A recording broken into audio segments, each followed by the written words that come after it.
Hi, welcome to NicheCraft. My name is Cassie and I'm your host, and today we are going to be doing a little bit of an experiment here with some Knit Picks Eco Superwash fingering weight, 398 yards, 70% superwash fine, Highland alpaca, 30% nylon. So I was wondering what superwash alpaca would feel like, how it would dye and all of that kind of stuff. I have noticed obviously there is a difference between merino and alpaca, and that is that usually things come up a little bit more bright and vivid on merino, but that doesn't make alpaca a lesser yarn to work with. But I was wondering if things would come out a little bit more bright on a superwash alpaca. So in this measuring cup I have some dye here, and you can probably see it's about 200 milliliters of dye. What happened is that as I was making sloth and as I was making the Valentine's Day yarn, one of the colors in sloth I poured into an extra bottle and then I forgot what it was. I think it was that gunmetal blue, but I'm not certain. So me and Greg decided that it would be really fun to just pour all my leftover dye into the bottle until it was full. So the bottle is full now, and the only colors I used was colors that I used to make sloth and colors I used to make my Valentine's colors. All right, so I want to go over with you what dyes are in my sloth dye, okay? So we have jet black, but I like to dilute that quite a bit so that it looks more gray. So this is one of the colors that we have in the mix. Another color we have in the mix from my sloth colorway is this sky blue, okay? And then another color I have from that colorway is gunmetal, which I absolutely love this blue. So pretty. I'm trying to get the camera to focus in so you can see. I don't know how close that is to the camera. Why? Oh, there we go. Yeah, so we have gunmetal. It's a really pretty blue. And then for the Valentine's Day yarn, I used pink here. All right. And crimson, all right, and violet, which is a little bit on the blue side of purple. So my idea is that we're probably going to come out with a purpley color, and unless the black has some interesting pigment in it that ends up splitting, and by that I just mean if this is made with more pigment than just like, you know, it's probably made with more than just black pigment, so it's probably made with like reds and greens and some other colors all mixed together. If this dye ends up splitting, what will happen is on the yarn it'll be reflected there, and we might get some unexpected colors there. So this is the empty bottle that used to be full. I rinsed it out, and I have poured this into 3 containers. One of them has 100 milliliters of the dye. The second one has 150 milliliters of the dye, and the third one has 200 milliliters of the dye. So I had about 350 milliliters of the dye altogether. All right. So for today's video, what I want to do is make a gradient using this mystery dye and see how things turn out. I just thought it would be fun to see, and while I'm doing that, I can also look at how this superwash alpaca is going to dye, okay? So first I'm going to take the 100 milliliters, and I don't know if this is going to make that big of a difference between 100, 150, and 200 milliliters, but we will see. So first I'm going to do the 100 milliliters, and I'm just going to go up. So I'm pouring this into the dye pot, and sure enough, that does look like it's going to be a kind of a purpley color, and it also looks really, really light. So I'm not even certain if this is going to be enough dye to truly pigment anything. But as soon as I added it to that water, look at that color. You couldn't tell that that has black in it, huh? But I do know that I poured some extra black in there, so I think that's kind of interesting. It's a really interesting, like, raspberry color. So anyway, I'm going to go get the superwash alpaca and add it to the dye bath. All right, so I am here with that superwash alpaca, and I am adding it to this dye bath here, and we are getting a very, very light rose pink. That is interesting, but I'm going to see this experiment through to the end, and you can see that shadow in there, and you can see that there is some kind of darkness in there as well, whether that's from the gunmetal or from that black or from something else. But you can tell that this is more of a tint in it, even though it's still technically a pastel.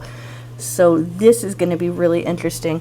So I've added this to be kettle dyed here in my big pot here, and I am going to put the lid on so that the heat won't escape, and I'm going to turn the burner up to about medium. And as that starts to heat up, I'm going to just check on it and give it about 15 minutes, and then come back and see how it's holding up, if it's absorbed all the dye or if I need to add more acid. I doubt that I will, but I'm going to be coming back and checking on it in 15 minutes. All right, so it is less than 5 minutes in, and I just kind of came over here to check on this, and while you can see that pigment in the pot, when I lift this up, it looks very pale. It is so pale, I don't even think that most people would be able to tell the difference between it. And while that is definitely a stylistic thing that looks nice, I was hoping to get a little bit more pigment. So what I'm going to do is add some more of this dye here, and I'm going to and I think that I'm only going to dye 2 hanks of this instead of 3. So I'm going to add about 50 more milliliters here. Oh, look at that. Okay, so that was about 50 more milliliters, and now I'm going to stir this. See, that at least shows some more pigment. See, I can see a little bit more there. So let me go ahead, since this water has not gotten too hot yet, I can still pick it up. Yeah, that looks great. I think that that's pretty. This will be enough to make it still pale, you know, it'll still definitely be pale, but it won't be so pale that it doesn't even show up, because you can at least see some pigment on this yarn, and that's what I wanted. I wanted to at least be able to see some, and unfortunately I wasn't able to do that with the amount of dye that I had so far. So we're just going to go ahead and keep it like this, and I will dye the other one with the remaining dye. Alright, so we are back, and it's been about 16 minutes, so I am just going to check on this. I've turned the temperature all the way down. As you can see, it is still simmering in there. And unlike it was before, it's not completely colorless. You can see that this is it looks like the yarn's kind of, it looks tangled, but because I have my zip tie here, and I picked that up from Kim Knits, okay, that will ensure that my yarn will be able to get untangled very, very easily.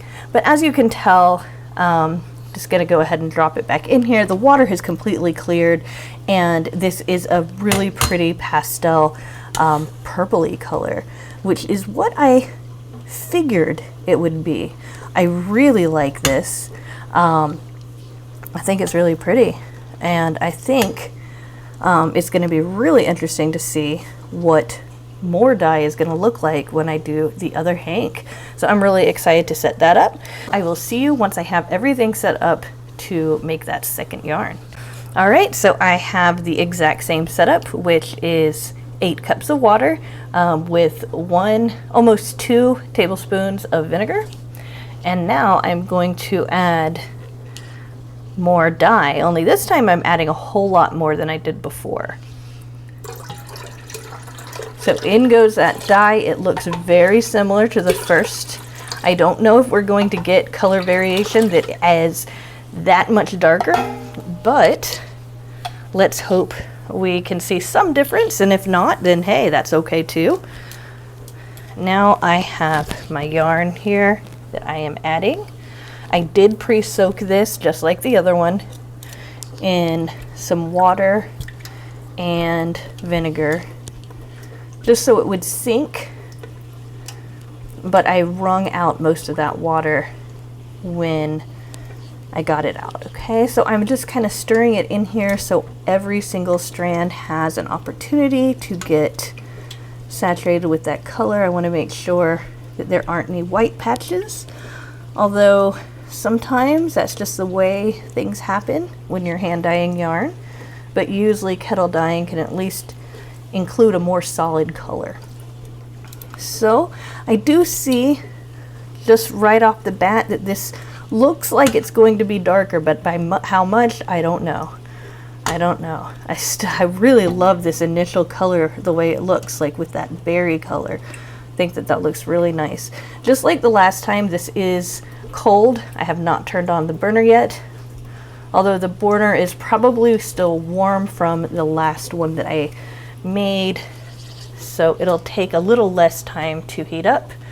I am going to let it sit in there for the same amount of time though, which will be actually about 16 minutes.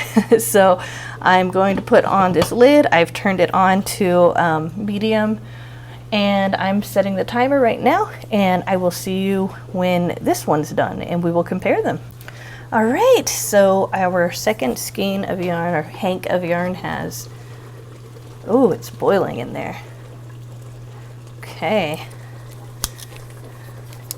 So it got nice and hot, but at least so far, it's not looking that much darker than the other one.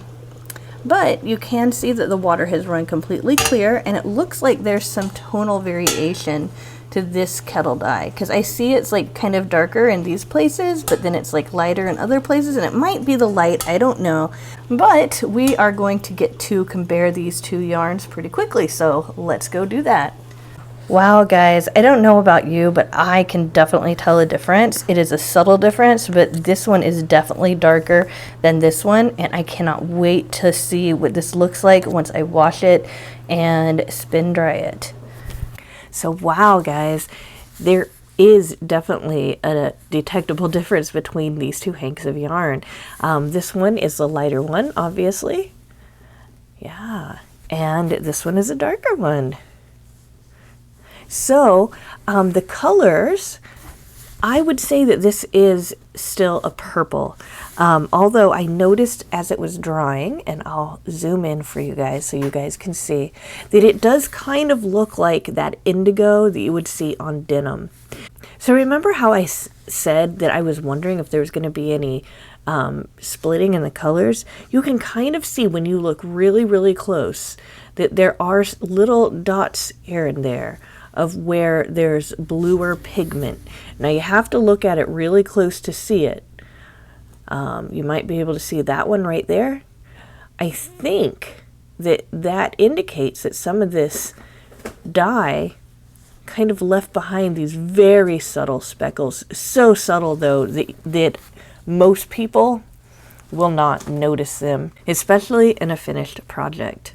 So let's go ahead and take these apart and look at them a little bit closer as far as how the colors were distributed.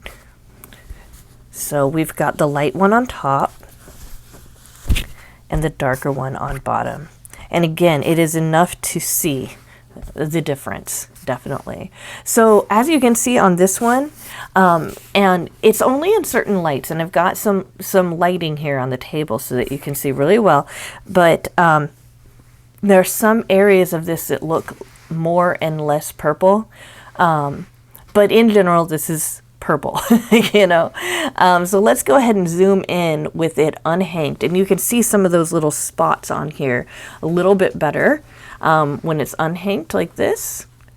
And you can see it on both of them, you know. You can see it on the light ones and you can see it on the dark ones. But again, it's not really that noticeable. So what could you make with this kind of yarn? If you had 2 hanks of this Eco Superwash fingering weight yarn. Well, we do know it's 398 yards per 100 gram hank. So this is 800 yards of a nice fingering weight. So what could you make? You could make socks. You could make a shawl or shawlette. It'd be really pretty for a spring shawl. Just about anything you can think of you can make with this. Just it's a one weight, so it would be favorable to a more lacy construction or socks, you know, that kind of stuff. I wanted to mention what the eco behind Superwash is. So the eco is saying that the process they go through to make this superwash, which means that it won't felt when it's being washed. It's not bad for the environment, basically, because some superwash processes can be bad for the environment. So they're just saying that this isn't hurting the environment anyway. So it's nice and conscious about that. Again, I want to remind you, this is 70% superwash fine Highland alpaca and 30% nylon. So for socks especially, the merino nylon blend is most commonly used for socks, but we do have the alpaca. So theoretically, this would not bring on a wool allergy because the wool allergy is thought to be created by the lanolin, which is in sheep. Okay, and well, it's an oil that gets on the wool from sheep.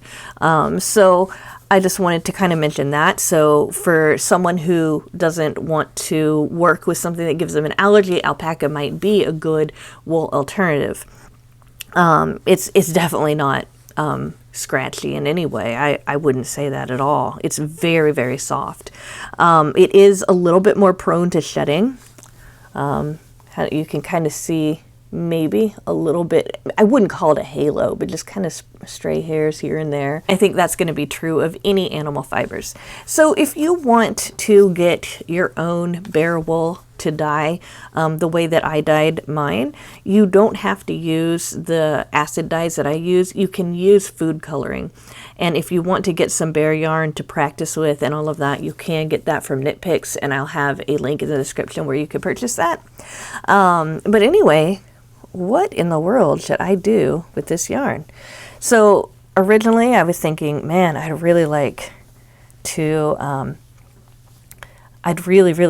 make some socks out of this mystery color, but this mystery color ended up being a lot prettier than I thought it would be. And I'm thinking, this color is so pretty that maybe I should list it as a limited edition on my Etsy store. So what do you think about that?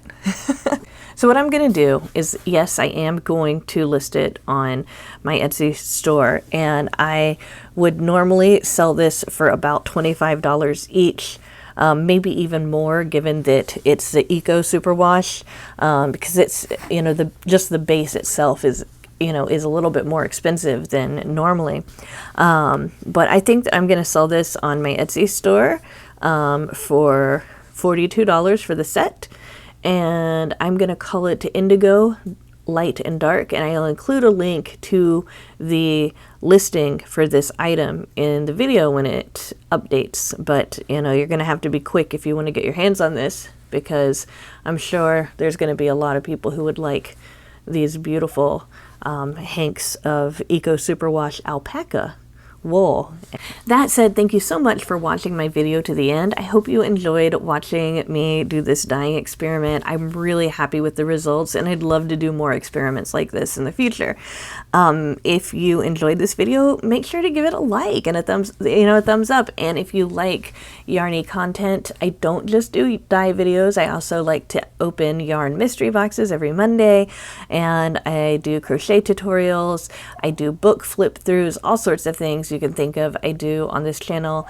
And I also have a Wellness Wednesday where we talk about crafting ourselves. So there's a lot to do on this channel. That said, I will see you soon in another video. Bye for now.